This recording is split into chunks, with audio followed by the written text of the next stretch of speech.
Bonjour, voici le cours de maths que je voulais préparer donc pour le vendredi 5 mars. Aujourd'hui, on va continuer donc au niveau des exercices des dérivés et la semaine prochaine, euh, on a juste 1 heure en présentiel le mercredi. Donc à ce moment-là, je vais fixer donc un test qui va reprendre tout ce qu'on a fait jusqu'à présent sur les dérivés. Ok? Donc, euh, pour commencer, peut-être un petit rappel des formules qu'on aura besoin. Donc, les formules des dérivés. Une première chose qu'on doit savoir, c'est que lorsqu'on dérive un nombre, la dérivée d'un nombre, k est un nombre, ok, quand je le dérive, la dérivée vous donne 0. En fait, la dérivée, c'est une opération qui permet de transformer un élément en un autre élément, ok. Et imaginons que j'ai x, la dérivée va la transformer en 1. Imaginons que on a la formule générale, c'est-à-dire x exposant n. Là, n, il pourrait être n'importe quelle valeur, sauf 0, bien sûr. Donc, quand je le dérive, donc x exposant n sera transformé en n fois x exposant n moins 1. OK? Et il y a encore donc deux propriétés donc des calculs des dérivés, c'est-à-dire lorsque j'ai k fois f de x et que je dérive, à ce moment-là, le k, comme c'est une constante et on a un produit, le k, on peut la faire sortir du dérivé, on peut simplement dériver la fonction f de x. OK? Et ensuite, une dernière propriété pour les dérivés, c'est que lorsqu'on dérive une somme ou une différence, f de x plus ou moins g de x, quand je le dérive, cela revient à faire, donc dériver séparément, donc les deux fonctions avec les opérations plus et moins entre les deux fonctions dérivées, bien sûr. OK, voilà. Ça, ce sont des formules qu'on avait vues jusqu'à présent. Maintenant, il y a aussi des propriétés qu'on aura besoin à certains moments. Donc, ce sont des propriétés des puissances. Propriétés des puissances. Au niveau des propriétés des puissances, une première chose importante à savoir, c'est que lorsque j'ai une puissance négative, a exposant moins n, par exemple. Je peux l'écrire comme 1 pour enlever le moins dans la puissance, je peux l'écrire donc 1 sur a exposant n. OK? Et ça, on peut faire des fois, donc, on doit faire dans un sens, des fois, on doit faire dans l'autre sens, donc tout dépend de ce qu'on voulait faire. Il y a une deuxième propriété, c'était donc, imaginons que j'ai racine n-ième de a, à ce moment-là, je peux l'écrire comme a exposant 1 sur n. OK? Donc, racine n-ième, on le met au dénominateur dans la puissance, donc avec dénominateur donc qui correspond à des indices donnés. Une troisième propriété qu'on pourra avoir besoin, par exemple, si j'ai par exemple A exposant A exposant n sur P, ok, A exposant n sur P, là, le P, c'était au dénominateur. Alors, je peux l'écrire comme racine de P, racine P-nième et avec A exposant n que je vais garder. Comme ça, je peux éviter donc des puissances fractionnaires. OK. Encore, qu'est-ce qu'on aura encore besoin? On aura peut-être besoin de la propriété. Donc, A exposant B fois A exposant C, c'est égal à A exposant B plus C. Et A exposant B sur A exposant C, c'est égal à A exposant B moins C. Voilà. Je pense qu'avec ça, on aura quasi tout ce qu'il faut. Maintenant, il fallait faire très attention. Le but, donc, l'idée principale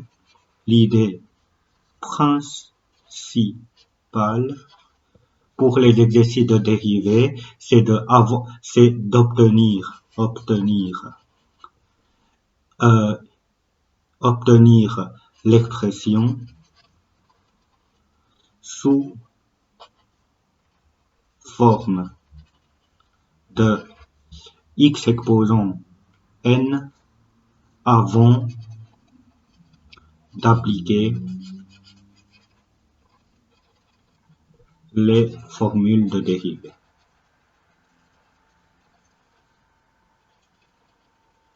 Ok, ça c'était très important. Avant d'appliquer l'opération dérivée, on doit essayer de réécrire donc x, d'obtenir donc une expression comme x exposant quelque chose.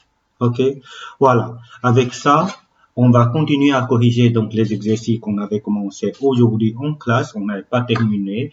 Et après, je vais vous expliquer une troisième propriété. Et sur base de ça, on va encore faire quelques exercices. Et moi, je suppose qu'à ce moment-là, donc ça, c'est fini pour donc aujourd'hui. Ok, voilà. On avait corrigé donc les exercices de la série 1. Ok, on n'avait pas encore corrigé les exercices de la série 2, donc je vais tous les corriger. Et pour ceux qui ont fait et ceux qui n'ont pas de difficulté, vous pouvez juste avancer la vidéo et regarder si vous avez les bonnes réponses. Donc, je vais faire la série 2 et puis je vais expliquer la série 3, ok? Et par la suite, je vais vous expliquer une autre propriété qu'on n'a pas vue et quelques exercices qui sont assez similaires pour l'appliquer et après on aura fini, ok? Voilà. Donc, je vais prendre donc ces exercices-là et on va essayer de le faire sur base du synthèse qu'on a ici, ok? En bic, voilà. Donc, la série 2 de la page 20, ok? La première fonction, on a f de x qui est égal à 3x. Faites attention au niveau de l'écriture, n'allez pas me noter que c'était égal à 3. Là, c'était totalement faux, puisque ça, c'est l'énoncé. Alors, pour trouver la fonction dérivée, vous devez faire f' de x égale à la dérivée de 3x. Et la dérivée de 3x, donc, comme le 3, c'est un produit, donc le 3, je peux recopier, et ensuite, la dérivée portera sur l'expression, c'est-à-dire, on va avoir 3 fois la dérivée de x. La dérivée de x, c'était égal à 1, du coup, c'est égal à 3. Ok? Donc, pour une question du temps, je ne vais pas chaque fois noter donc l'expression de départ. Je vais tout de suite commencer par f' de x. Ok? Ça, c'était donc pour le A. Pour le B, on vous demande de calculer la fonction dérivée, c'est-à-dire la dérivée de 2x exposant 5. Et là, pareil, comme c'est la dérivée d'un produit, le 2, je peux la réécrire, et fois la dérivée de x exposant 5. Et la dérivée de x exposant 5, c'était, j'applique la formule x exposant 5. Donc, je recopie la puissance, c'est-à-dire, quand c'est 5, je dois mettre 5 ici, fois x exposant 5 moins 1, 4. Ok? Donc, j'aurai 10 fois x exposant 4. Voilà, ça c'était pour le B. Maintenant, pour le C, donc, f de x qui est égal à 1/5 fois x exposant 4, que je dois dériver. 1/5, je recopie. Cette fois-ci, donc, je ne vais plus passer mon temps à écrire l'étape intermédiaire. Vous savez bien que c'est 1/5 fois la dérivée de x exposant 4. Et la dérivée de x exposant 4, si j'applique cette formule, c'était 4 fois x exposant 3. Et si je voulais réécrire d'une manière simple, tout ça, comme c'est un produit, je peux le mettre au numérateur, c'est-à-dire 4x au cube sur 5. Ok, ça c'était le C. Le D maintenant, je demande de calculer f' de x, c'est-à-dire x exposant 3 sur 3 que je dérive.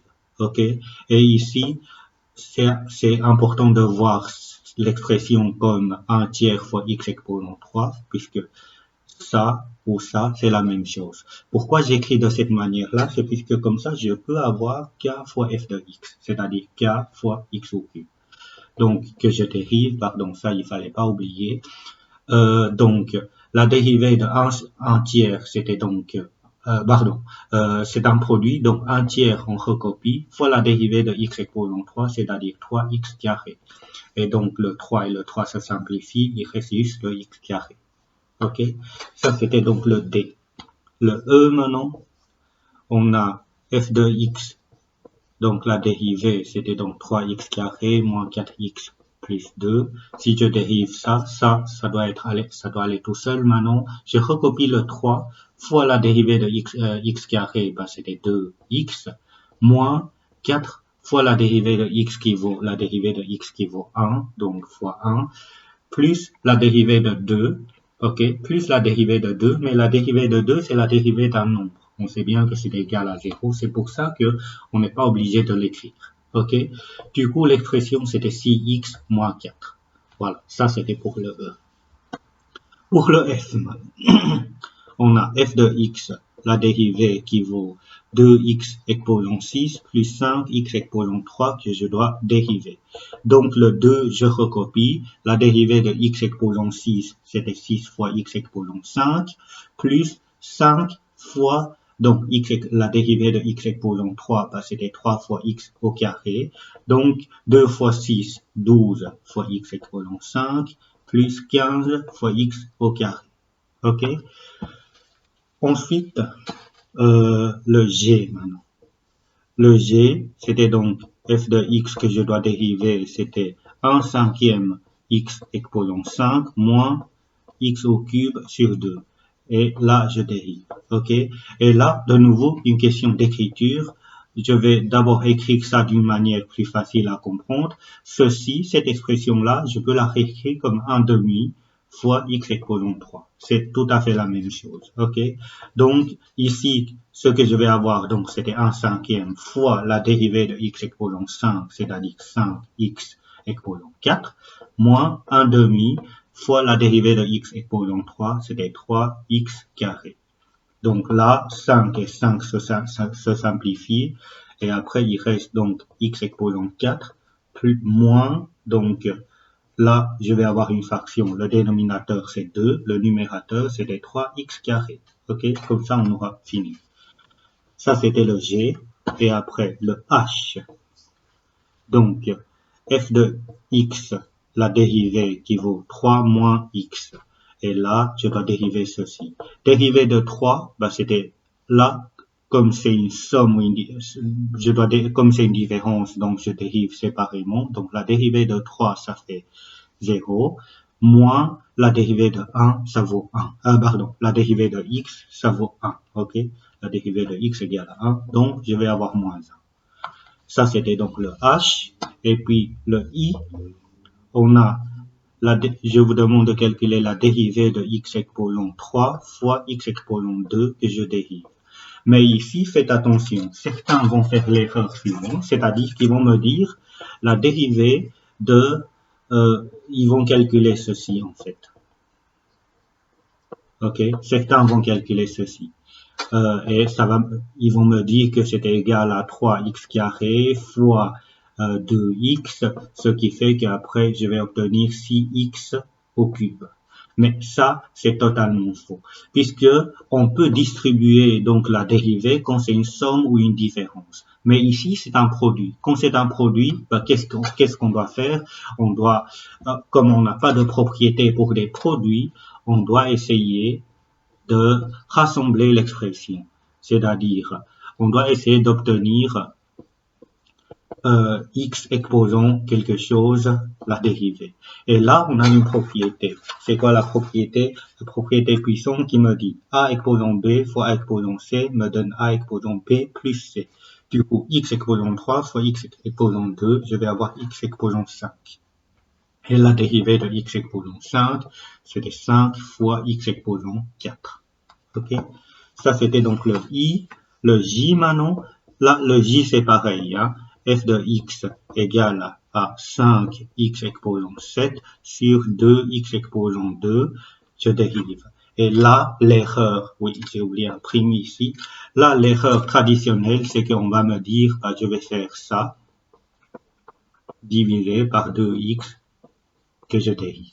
Là, c'est faux. OK? Pareil, on ne peut pas distribuer donc le symbole dérivé quand c'est une quotient.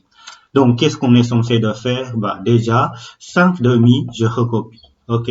Fois x exposant 7 sur x exposant 2. Bah, j'aurais besoin de cette propriété-là. A exposant B sur A exposant C, c'est égal à A exposant B moins C. Donc, je vais avoir x exposant 7 moins 2, c'est-à-dire 5, que je dois dériver. OK? Ensuite, 5 demi, je recopie, fois la dérivée de x exposant 5, c'était 5x exposant 4. Et là, si je voulais écrire ça correctement, bah 5 fois 5, 25. En fait, je vais avoir 25 fois x exposant 4, tout sur 2. OK? Ça, c'était donc le J. Ensuite, on va passer donc à la série 3. Donc, toujours les mêmes expressions. La série 3 de la page 21. De la page 21, la série 3. OK? Et ici, qu'est-ce qu'on a? On a A, c'est-à-dire, je dois dériver f' de x, qui est la dérivée de 1 sur x carré. Et là, si on regarde ici, l'idée principale, c'est d'obtenir l'expression sous forme de x exposant n avant d'appliquer la dérivée. Donc là, comment pourra-t-on avoir x exposant quelque chose? Ben, on peut prendre la propriété ici, quand la puissance se trouve au dénominateur, pour le mettre comme sous cette écriture-là, ben, je peux simplement rajouter un moins devant le 2. Comme ça, j'enlève la fraction et je le traduis par le signe moins dans la puissance. OK? Et si j'applique maintenant, j'aurai x exposant n la dérivée, x exposant n la dérivée, ben, je vais simplement appliquer cette formule. Donc, je vais avoir moins 2 fois x exposant moins 2 moins 1. C'est-à-dire moins 2 fois x exposant moins 3. Comme je vous avais expliqué en classe, donc dans les réponses finales, il fallait éviter des puissances négatives ou fractionnaires. Donc ça, le signe moins, ben, on peut le traduire comme une fraction. OK? X exposant 3. Donc, d'abord, j'amène ça avec une puissance négative. Ça, c'est puisque je voulais dériver. Mais à la fin, une puissance négative, il fallait pas avoir des puissances négatives dans des expressions finales. Donc, il faut le remettre sous forme d'une fraction. Et à ce moment-là, si je combine les deux, ben, j'aurai moins 2 sur x exposant 3. OK? Ça, c'était donc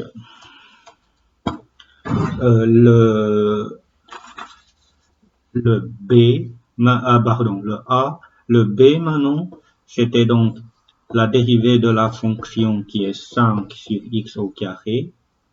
Donc, celui-là, bah, comme tantôt, hein, une fraction, on peut la réécrire comme 5 fois 1 sur x au carré. OK? Du coup, ça me donne 5 fois la dérivée de 1 sur x au carré. Et comme tantôt, on fait ça, c'est l'énoncé de A. C'était exactement la même chose. Bah, qu'est-ce qu'on va faire? Bah, c'était 5 fois x exposant moins 2 la dérivée. Et donc, c'était 5 fois la dérivée de ceci, c'était moins 2 fois x exposant moins 3. Et ceci, bah, donc, ça, on peut la remplacer par 1 sur x exposant 3. OK?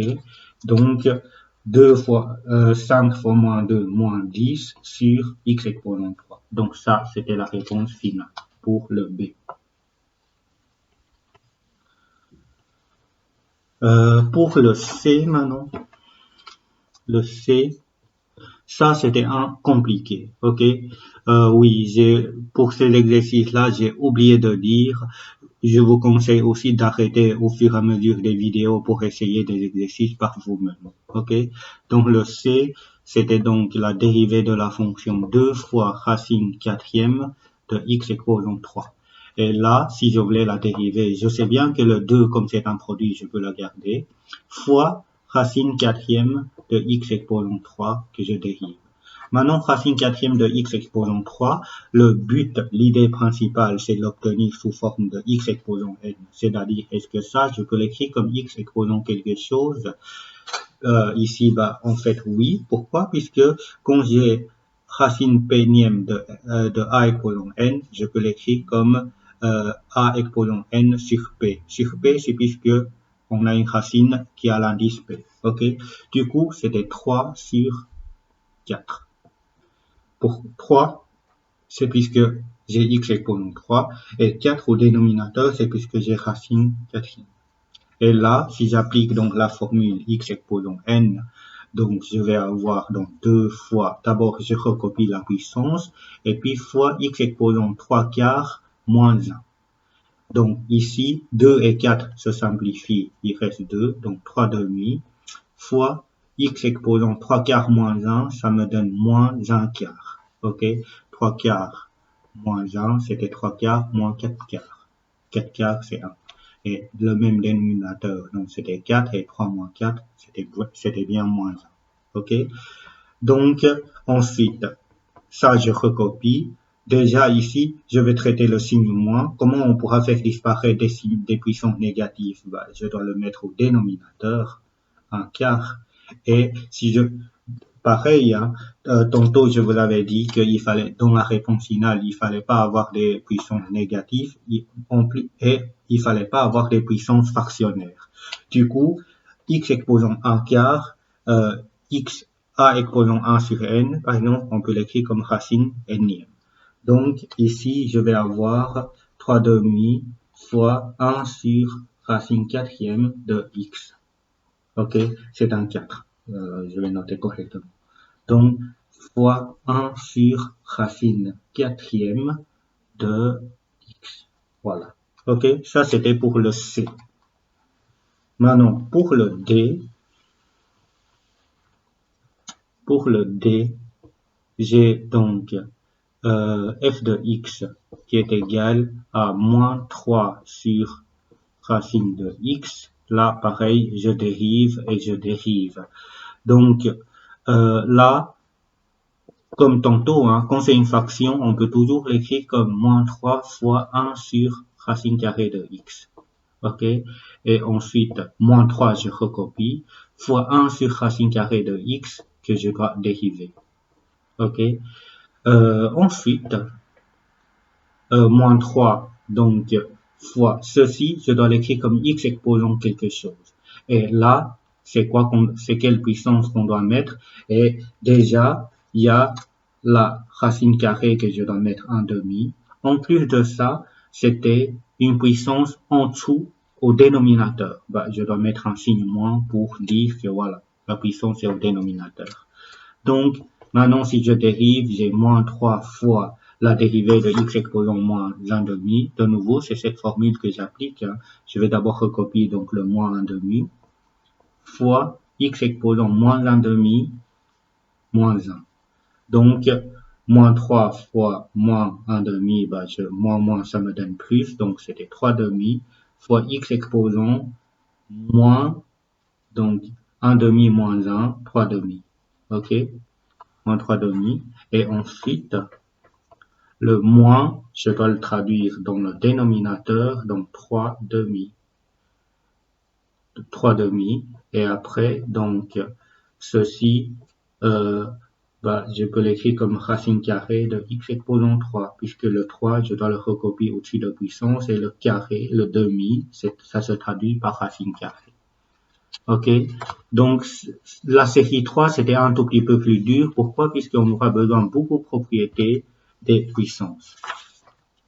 Le dernier maintenant, le A, oui, le A, c'est le dernier. Normalement, c'est E, mais voilà, c'est A. Donc, f' de x qui est égal à moins de 27x carré sur x au cube. Donc, je dois le dériver. Et avant de dériver là, cet énoncé-là, comme une autre énoncé qu'on avait déjà travaillé avant, qui est ici. Ok, quand on a des fractions, avant de dériver, on va faire des simplifications. Pareil comme pour celui-là. Ok, donc, qu'est-ce qu'on est censé de faire? Bah, déjà, moins 27, je recopie, fois x exposant 3, 2 sur x exposant 3, on fait il reste 1 sur x. Ok, donc la dérivée. Donc moins 27, je recopie, fois la dérivée de 1 sur x. La dérivée de 1 sur x, bah, là, c'était la puissance 1, ok? Quand il n'y a rien, ça veut dire que c'est puissance 1. En plus de ça, comme c'était au dénominateur, bah, ce qui signifie que je vais avoir moins 1 ici pour la dérivée. Donc, je dérive ça. Donc, moins 27 fois, d'abord, c'était moins 1, fois x exposant moins 1, puisque c'est la formule, n égale à moins 1 et moins 1 qui est dans la formule. Donc, moins 27 fois moins 1, j'aurai 27, fois x exposant moins 2. Et x exposant moins 2, c'est quoi? Bah, c'était sur le moins, ça veut dire que c'était au dénominateur et c'était x au carré. Ok, voilà, je vois que ici la vidéo ça dure déjà 25 minutes. Je pense que c'était suffisant pour compenser 1 heure de cours et on a 2 heures. Donc la deuxième propriété, donc je vais pas vous expliquer maintenant. On va rester ici, c'est-à-dire pour l'interrogation. Ce que vous devez faire, on va essayer de parcourir le dossier ensemble. Je vais prendre le dossier du cours. Je vais vous faire un petit résumé de ce que vous devez connaître pour l'interrogation de mercredi.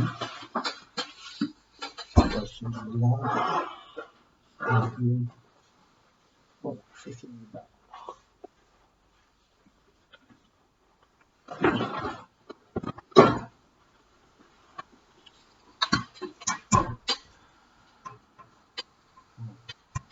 Donc, ce que vous êtes censé de connaître pour l'interro. Donc, la page 2 et 3, donc ça, c'est du rappel de ce qu'on avait vu avant, donc il n'y a rien à connaître. Mais à partir du point 6, donc là, c'est ce que j'ai envie de dire, c'est ce que vous devez commencer par connaître, comment déterminer l'image de f' d'un point donné. Et l'image de f' d'un point donné, c'était le nombre dérivé d'un point. Et comment on pourra la dériver? Ben, on avait tracé donc les tangentes à main levée et on avait estimé donc les nombres dérivés. Ok? Et là encore, c'est un exercice qu'on avait fait ensemble où pour chaque point, pour x égale à moins 5, on a ce point-là. Pour x égale à moins 4, on a ce point-là, etc. Pour chaque point, on avait tracé les tangentes. Et une fois qu'on aura tracé les tangentes, on avait complété donc par les nombres dérivés. Par exemple, en moins 5, pourquoi c'est 2? Puisque quand j'avance de 1, je monte de 2. J'avance de 1, je monte de 2. J'avance de 1, je monte de 2. Pour x égale à 1, ok? En x égale à 1, pourquoi c'est moins 2? Puisque la tangente que j'ai tracée, quand j'avance de 1, je descends de 2. C'est pour ça que c'est moins 2. Ok? Voilà, pardon. Quand j'avance de... Pourquoi c'était ici, c'était donc moins 2 en 1, puisque en ce point-là, quand j'avance de 1, je dois descendre de 2 pour retrouver la tangente que j'ai tracée, c'est pour ça que c'est 2. Maintenant, en 4, pourquoi c'est 0,8? En 4, c'était ici, ce point-là, quand j'avance de 1, je monte de 0,8. C'est pour ça que c'est 0,8. Une fois on avait trouvé donc le nombre dérivé, on avait aussi essayé de représenter donc le graphique de la fonction dérivée, ok? Ce qu'il a été représenté ici, c'était f' de x. Et sur base de ça, nous avons fait des interprétations quand la fonction est positive, quand le signe de la dérivée positive, la fonction elle monte. Quand le signe de la dérivée est négative, la fonction diminue, etc. Et pour des maximums et des minimums, donc le signe de dérivée, c'était égal à 0. Donc, il faut faire le lien avec ces deux fonctions. Et les liens, nous l'avons fait, donc, justement là. Moi, j'ai pas complété, mais normalement, vous l'avez complété. OK? Ensuite, ici, ce qui est important par la suite, c'était la formule qu'on avait essayé de démontrer. C'était cette formule-là de la page 14. Ok. Pour comprendre cette formule, ce qu'on avait fait, donc justement, on avait essayé de faire quelques exercices de la page 12 et de la page 13 ensemble, justement, c'était pour trouver les nombres dérivés, ok, avec l'application de cette formule. Je vous avais dit que voilà, avec les formules de dérivés qui sont là, on n'aura plus besoin de passer par des calculs de limite, mais pour l'interrogation ici, je vais vous demander d'appliquer donc cette formule-là pour quelques exercices qui est similaire à cela. Ok, ça on l'a fait ensemble et vous pouvez aussi retrouver donc les vidéos dans lesquelles j'explique donc ce problème-là, ces exercices-là. Et après, ces deux exercices-là, bah, c'est important à revoir aussi, ok? Cet exercice-là, ça me semble moins important, puisque, allez, ça, je vais pas vous interroger là-dessus dans un premier temps. Ensuite, la page 17, la page 18, ok? Et la page 19, là, ce sont justement des démonstrations de la formule ici. Cette fois-ci, je ne vais pas vous demander de connaître les démonstrations, mais savoir appliquer ces formules, c'est-à-dire savoir faire donc les exercices de dérivés qu'on a fait jusqu'à présent en appliquant des formules, la série 1, série 2 et la série 3 de la page 21. Ok? Voilà, je pense que comme ça c'est assez pour vendredi et j'ai envie de dire l'interrogation que je vais vous donner, non seulement il y a des exercices de dérivés qui sont comme ça, où il va y avoir des puissances que vous devez chipoter avec voilà, où il y a des racines que vous devez chipoter avec de la puissance, mais aussi des exercices où je vous donne des graphiques des fonctions dérivées et je vous poserai des questions là-dessus. Par exemple, je peux vous demander quand est-ce que la fonction est dérivée et négative, qu'est-ce que cela représente pour la fonction de base, etc. Ok, il fallait dire la fonction dérivée négative signifie que la fonction de base, en fait, elle est en train de décroître, c'est-à-dire c'est une fonction décroissance dans cet intervalle-là qui est négative. Et justement, entre 0 à 2, le graphique est justement en train de descendre. Ok. Et après, par exemple, avant 0, le graphique, la fonction est dérivée positive, donc on constate bien qu'avant 0, le graphique est toujours en train de monter. Donc tout ça, vous devez faire le lien. Voilà. Je vais donc vous laisser et demain, pendant l'heure de cours, je ne sais pas si vous avez vu, il y a un changement d'horaire. Nous, on se verra normalement en dernière heure de la journée et 1h du matin. Donc, la dernière heure de la journée, moi, je vais rester en ligne sur live pour répondre à vos questions. Ok, première heure, je vais vous conseiller d'y aller travailler tout seul. Maintenant, pendant la journée, si vous constatez que vous avez des difficultés, il fallait pas rester calé. Vous pourrez toujours m'envoyer un message pour me demander un live à l'avance. Je veux bien vous prendre puisque j'aimerais bien vraiment que vous pouvez passer un peu de temps à préparer cette interrogation-là correctement. Ok, mais l'interrogation est formative, bien sûr. Voilà.